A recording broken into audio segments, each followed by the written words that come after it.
Estudiantes de grado octavo, muy buenos días, felices Pascuas.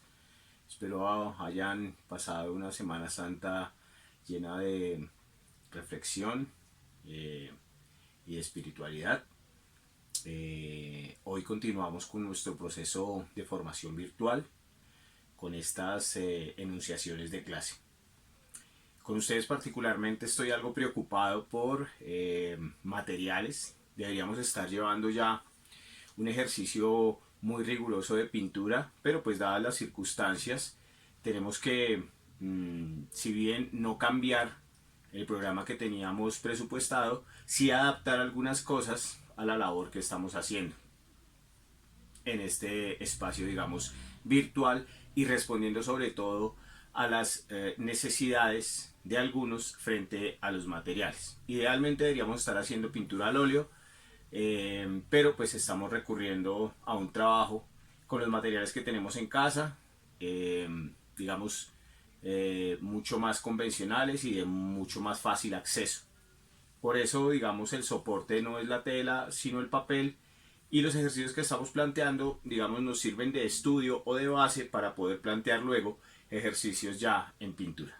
Bien, hoy día tenemos que ver un tema que es fundamental y que de alguna u otra manera recoge los elementos básicos de la primera etapa del taller en cuanto a realización de las pinturas y de la imagen. Y esa es una lógica triádica que, digamos, está planteada desde cómo aprende la mente humana, o cuáles son esos estadios en los que la mente humana desarrolla cierto nivel de conocimiento. En este caso es un conocimiento técnico, es decir, práctico, pero también teórico, que tiene que ver con la pintura y sobre todo con la interpretación que se da de la pintura. En este sentido, digamos, este principio filosófico de Hegel nos plantea tres momentos, tres estadios. El primero, la reproducción; el segundo, la interpretación; y el tercero, la creación. Es importante aquí decir que regularmente en arte se aprende así. Es decir, si uno va a estudiar un maestro pintor, un artista determinado, sea cual sea, casi siempre lo primero que hace es aproximarse a él desde la copia, desde la reproducción. Y esto implica entonces empezar a entender unos modos de hacer o unas técnicas propias de ese artista. Bien, entonces digamos que en este momento de la reproducción lo que se busca es hacer una copia fiel, una copia que tenga la factura. Cuando hablamos de factura es como la calidad en cuanto a la técnica. Porque una cosa puede ser pintar mmm, absolutamente plano, como David Hockney, ¿sí?, que trabajaba sus pinturas en acrílico absolutamente relamidas, que no se notaba la pincelada, un color absolutamente plano, básico, ¿cierto? Sin contrastes, con unas sombras trazadas también, digamos, de una manera muy plana. Eh, a trabajar una técnica, por ejemplo, impresionista, que toma la luz como principio básico, y entonces esos pequeños montoncitos, agrupamientos del óleo en la textura es lo que da el resultado. Ambas son técnicas de pintura, pero tienen marcadas diferencias frente a cómo se realizan. Entonces la idea de hacer una reproducción o una copia es copiar tal cual como el artista realizó en cuanto a la técnica la obra. Bien, regularmente entonces los estudios se hacen a partir de imágenes, que eso va a ser importante para la actividad que vamos a plantear el día de hoy, el ejercicio que vamos a plantear hoy. La segunda parte es la interpretación, en la cual hay una apropiación de la técnica, es decir, va posterior a la reproducción, porque aquí ya hay una apropiación de la técnica, ya se sabe cómo, digamos, resolver en términos pictóricos la imagen, cómo aplicar, por ejemplo, las capas de color, con qué textura, si son más limpias, transparentes, o si son más pastosas, ese tipo de cosas. Pero lo que implica la interpretación es que hay un cambio de sentido, es decir, la obra no queda exacta, sino que hay un aporte de quien está realizando la obra, hay una interpretación de la obra en términos de imagen o en términos conceptuales. Y la creación, que digamos es el último punto de esta lógica triádica, obedece a ya tengo una técnica aprendida, un modo de hacer particular, empiezo a crear mi propia gama de imágenes, mi propia lógica de las imágenes a partir de esa técnica aprendida. Bien, entonces uno va a entender, por ejemplo, voy a citar un artista colombiano conocido por todo el mundo que es Fernando Botero. Él en su primera etapa de pintura, por ejemplo la obra de los obispos muertos, trabaja algo que se llama la deformación expresionista, que digamos tiene mucho que ver con una tradición que se venía desde el sur del continente, un tipo de expresionismo, de pincelada deformante, muy rápida, muy ágil, pero luego cuando viaja y estudia en Italia empieza a estudiar los maestros clásicos y sobre todo los pintores del Quattrocento italiano y cambia totalmente su pintura. Su pintura se vuelve plana, de alguna u otra manera recoge el trompe-l'œil o la forma de aplicar sombras del Quattrocento y construye, digamos, todo un discurso del volumen de la pintura a partir de esa técnica que compagina muchísimo mejor con lo que venía representando.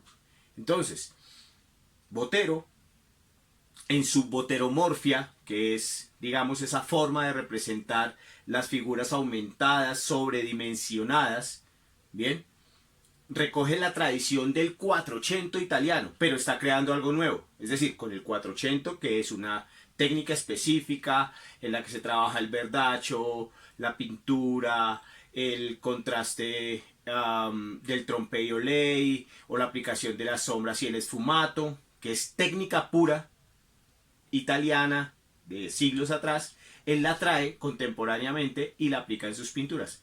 La mejor muestra de esto tal vez sería cómo realiza él la Mona Lisa, que está en el Museo de la Donación Botero, que digamos es una pieza clásica, pintada de forma clásica, pero tiene unas características específicas de su modo de representación.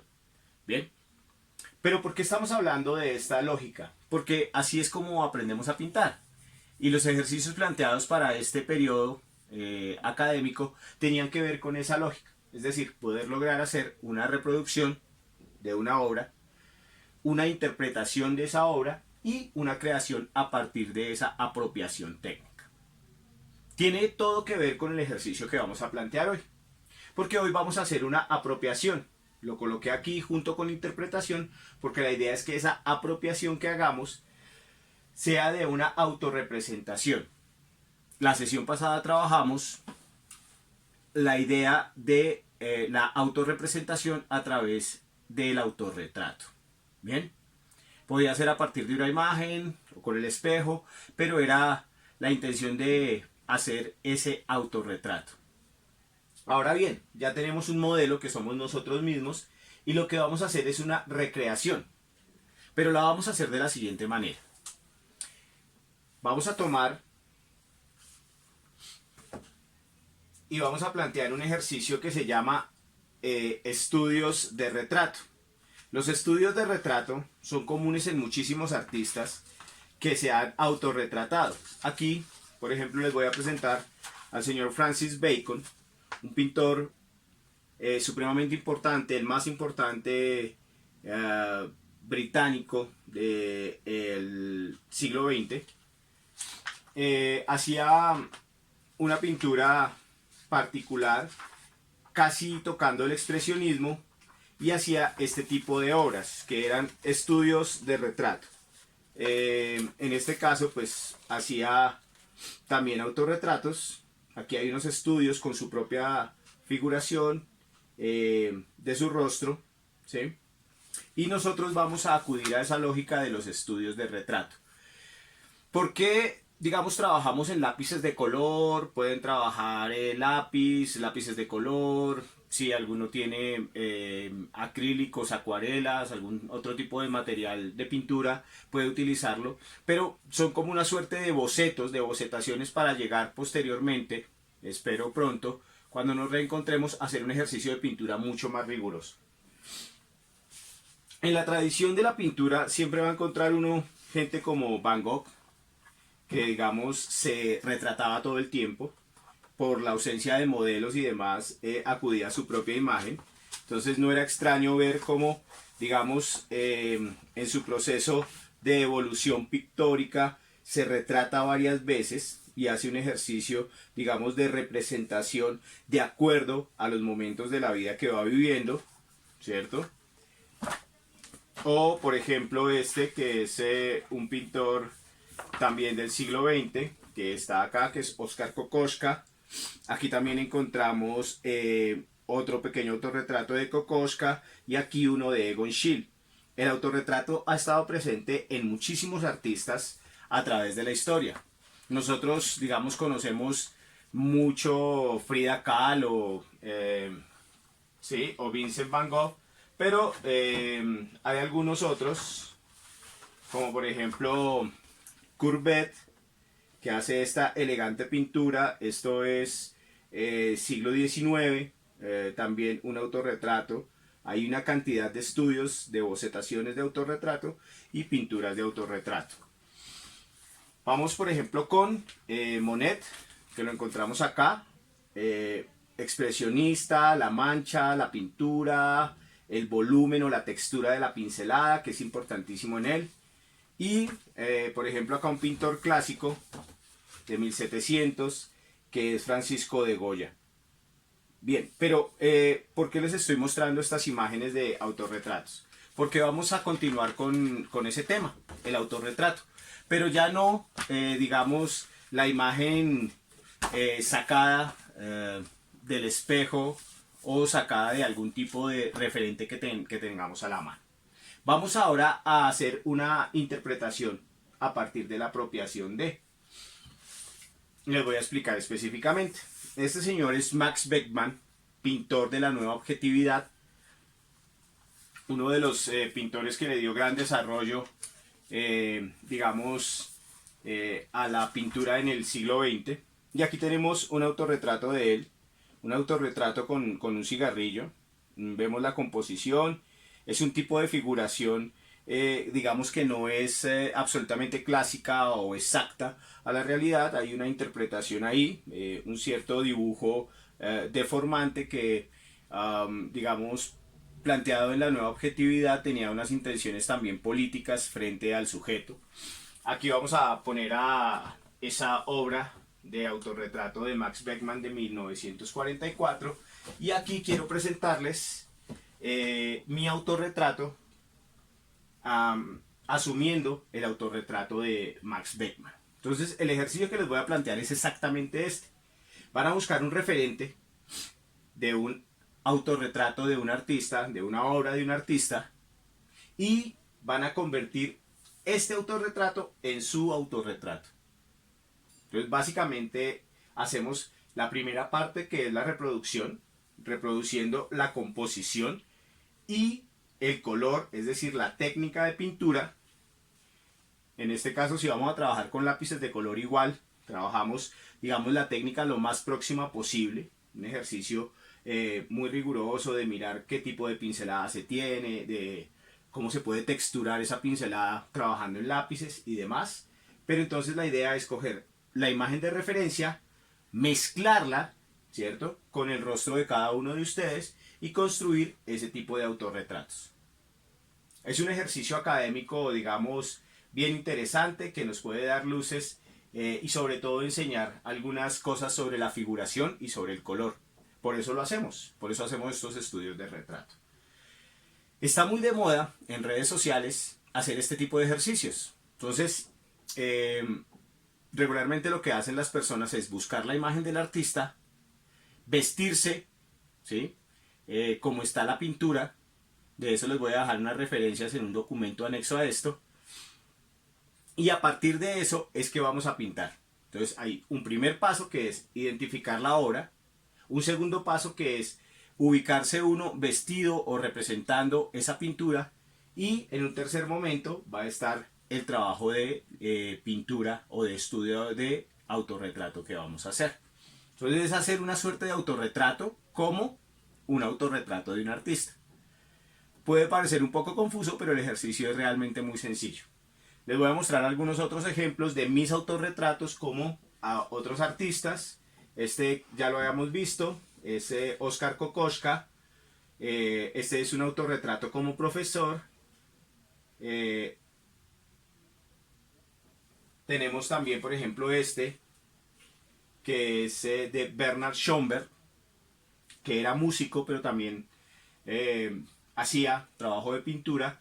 Y ese autorretrato de Schomberg lo traslado a mi rostro, respetando muchísimo las texturas. Miren, por ejemplo, acá las texturas y el tipo de figuración que tiene este artista. Aquí está un autorretrato mío, tomado de un autorretrato de un artista que es Egon Schiele. El retrato de él es autorretrato gritando, por eso está en esta posición. Y termino con este, que es un autorretrato, la obra original es un autorretrato de Edvard Munch, que es universalmente conocido por su pintura del grito. Aquí está haciendo un autorretrato fumando y básicamente lo que hago es tomar toda la obra y trasladar mi rostro a donde estaba el rostro de él. Bien, entonces, recapitulemos. La intención de hacer reproducción e interpretación en este estudio de retrato es tomar una obra de un artista, un autorretrato de un artista, el que ustedes deseen, ¿sí? El que ustedes deseen, lo buscan, que les parezca interesante el modo de figuración, el manejo del color, alguna característica, toman ustedes esa imagen de su artista y a partir de ese referente van ustedes a tomar una primera fotografía. Una primera fotografía donde ustedes aparecen simulando esa obra, ese autorretrato. Y posterior a eso van a hacer el trabajo de dibujo, de pintura, ¿sí? De composición ya pictórica de esa imagen. Es un ejercicio muy sencillo, les voy a dejar en el documento anexo, ya les dije, algunas referencias de cuál es la intención, la idea de hacer este trabajo. Quedo atento a sus comentarios, así que manos a la obra, que estén muy bien.